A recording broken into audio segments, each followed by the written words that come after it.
Hello everyone, welcome to My Science Journey. In this video, we are going to learn about digestion in human beings. Human digestive system, also known as alimentary canal, is very complex in nature. Different parts of this are extended from mouth to anus, are involved and perform different functions by using various digestive juices and enzymes. Here, various regions are specialized to perform different functions. We take food in the form of complex substances. These complex substances neither enter into our bloodstream to be carried to our cells nor burn to produce energy. So, these complex substances must be broken down into simple substances. This process of conversion or breaking down of complex substances into simple substances with the help of enzymes in our digestive system is known as digestion. Complex food substances such as starch can be converted into simple glucose, proteins are converted into simple amino acids, and fats are converted into simple fatty acids. So, these simple substances can be easily absorbed into the body. After ingestion, food undergone through physical and chemical changes too. We eat larger particles of food, so it can be crushed and chewed well with the help of our teeth to crush, tongue to push, and lower jaw to support chewing. Meanwhile, it is mixed with saliva to make it wet and slippery lump called bolus. So, food is changed physically. This process taking place in oral cavity is known as mastication. You have to masticate 32 times before swallowing for proper digestion of food in mouth. Here, saliva is secreted by three pairs of salivary glands known as parotid glands, submandibular glands, and sublingual glands. These glands produce saliva that contains enzymes like amylase, lysozyme, and lingual lipase. Salivary amylase is also known as ptyalin. Very interesting thing here is chloride ions present in saliva activates ptyalin.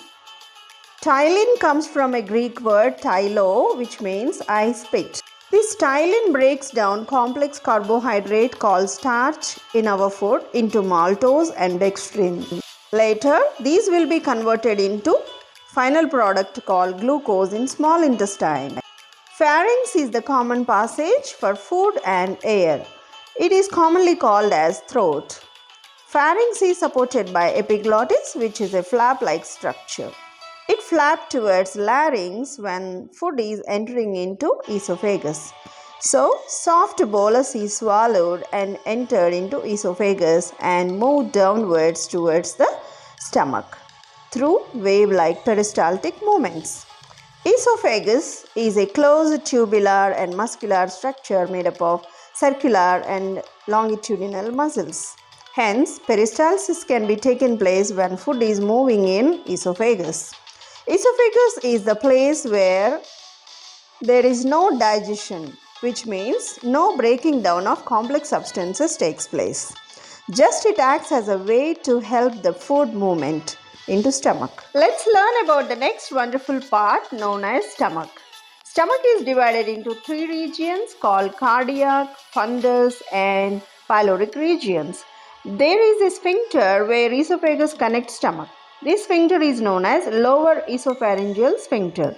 After reaching the stomach, food gets churned, means mixed with gastric juice, which contains pepsin and hydrochloric acid produced by gastric glands in the stomach.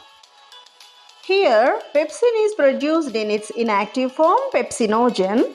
Later, it is converted into its active form called pepsin by its acidic environment created by hydrochloric acid. This enzyme pepsin acts on proteins and breaks down them into peptones. It means complete breakdown of complex proteins does not take place, so partial digestion of proteins took place.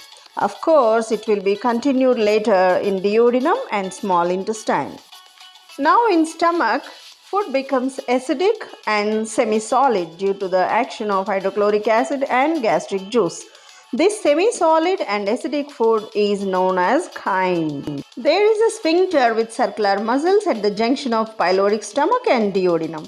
It is known as pyloric sphincter. It will allow the food at small intervals and small quantities into duodenum. Walls of duodenum are thick and it always C-shape. It is the proximal part of small intestine. Bile juice from the second largest part of the body called liver and pancreatic juice from pancreas enters into duodenum through the duct called hepatopancreatic ampulla. Bile duct and pancreatic duct unite to form common duct just before they reach duodenum. This is known as ampulla of water, whereas pancreatic duct is known as duct of Wirsung because Wirsung discovered it. Let's learn some more about bile juice and pancreatic juice. Bile juice is produced by liver and stored in gallbladder. It contains water, bile salts, pigments, bilirubin and biliverdin, cholesterol and inorganic salts. Bile juice is alkaline in nature and has no enzymes. So it helps in digestion of fat, but it can't digest fats. That means not in breaking down as complex fats into simple fats. Bile juice from gallbladder reaches the food at duodenum. It neutralizes acidic chyme. Bile juice breaks down the larger particles of fats into smaller globules. This is called emulsification of fats. Remember, it is not digestion of fats, but it is conversion of larger particles into smaller globules. So, bile juice can't digest fats, but it can emulsify fats. Let's learn about the importance of pancreatic juice here. In pancreas, there are alpha cells and beta cells and they produce glucagon and insulin respectively. Of course, these two belongs to endocrine glands. There are SNR cells in pancreas which produce pancreatic juice. It contains three enzymes, namely amylase to convert remaining carbohydrates into dextrins and maltose sugars, trypsin to convert proteins into peptones, and lipase to convert fats into fatty acids. Pancreatic amylase is also called as alpha amylase, whereas salivary amylase is called as ptyalin. Hope you recall that. When food is passing through the duodenum in small portions, bile juice and pancreatic juice mixes with the food to digest most of the complex substances into simple substances. Now food enters into the longest part of the digestive system called as small intestine. It is in 3 to 5 meters in length and 2.5 centimeters in width. And it is divided into duodenum, jejunum and ileum. The walls of the small intestine secretes an enzyme called succus entericus, which is also known as intestinal juice. Continue further digestion of proteins and fats to digest completely, because these all were partially completed so far.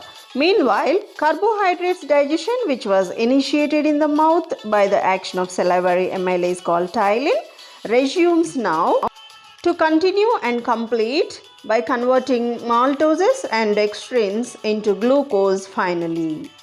Because enzymes to digest carbohydrates gets activated here as the medium of food is alkaline, because the food became alkaline by the action of bile juice, right? Did you observe something here? In small intestine, digestion continued. Meanwhile, absorption also takes place. Hope you did it. All the food which is almost digested must be absorbed into the blood circulation through the walls of the small intestine, so that the food reaches all the cells in the body for further process of burning to produce energy in the presence of oxygen. Here, an amazing thing I want to show you. That is, the inner walls of the small intestine is folded to increase the area of digestion and absorption. These folds are called microvilli. Its singular form is villus. Villus internally contains a network of blood vessels and lymph vessels. Villi lined with single cell membrane for better absorption. The food which is turned into simple substances called glucose, amino acids and fatty acids now enter into the blood vessels in villi and transported to all the cells of our body. After minimum absorption, undigested food material is not absorbed and entered into large intestine. As its name indicates, it is larger in size than small intestine. Large intestine is divided into cecum, colon, and rectal canal. Excess water in this undigested food is reabsorbed by the walls of large intestine. The remaining undigested matter reaches to rectum where it gets stored to eliminate out of the body through anus. This process is called defecation. Here is the flowchart of human digestive system. Hope you understood this topic very well. If you really like my videos, please like, share and subscribe for coming up videos. Thanks for watching.